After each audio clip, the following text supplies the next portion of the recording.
there's more than what's happening here today riding on the future of our planet. But this would be a good start to maybe turn the arc back the way in the direction it needs to go. I hope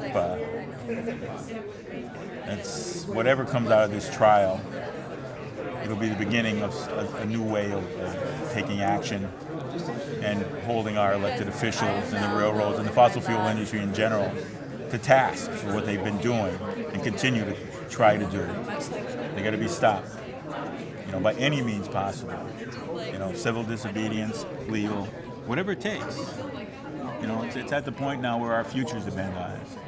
Now, I'll be out of the picture soon. I'm 61, but there's a lot of people here, and I know the other owner of the Fire Wheel, she has a young child, 5 years old. What has he got to look forward to? He's an awesome kid. He deserves better.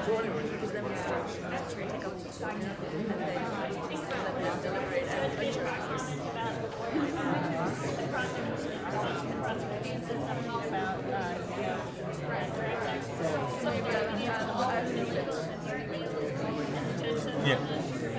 Well, that's right. Yeah. If that was inherently illegal, we wouldn't have a country anyway here right now. The protest, dropping of some tea, I believe, into Boston Harbor would have been illegal, and it had been, if everything associated with our independence was illegal, and therefore our country wouldn't exist, right? And they can make, the thing is, illegal. What is illegal? Anybody can make something illegal by passing a law. It doesn't mean the law is right.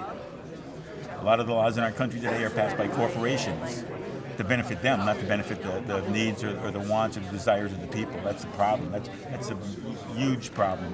That's what has allowed this to continue. Money buys influence. Money sets the laws. Stalwart, like I was the day of the protest, just determined. Whatever comes out of this, nothing's going to change. As far as I am concerned, I just continue on. Win or lose, we keep fighting.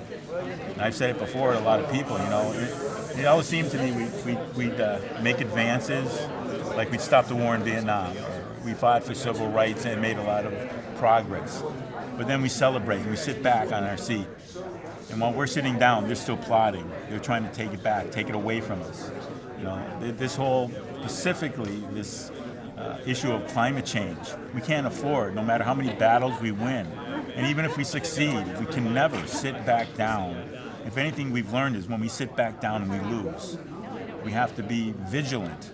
We have to keep maintaining the liberties that we acquire and hang on to them. We need that to be lulled into a sense of everything's fine. It's not. Unicorns aren't flying through the air. That's not the way it's going to be. We fight for what we've got, and we've got to continue to fight to make it better. I think this country is based on a number of ideas that we haven't achieved yet. It was something that we were shooting for, and we haven't got to that point yet.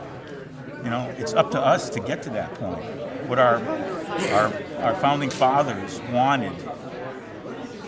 For a while, it looked like we were heading in that direction, and then just the influence of these other entities and forces with other agendas started taking it back away from us.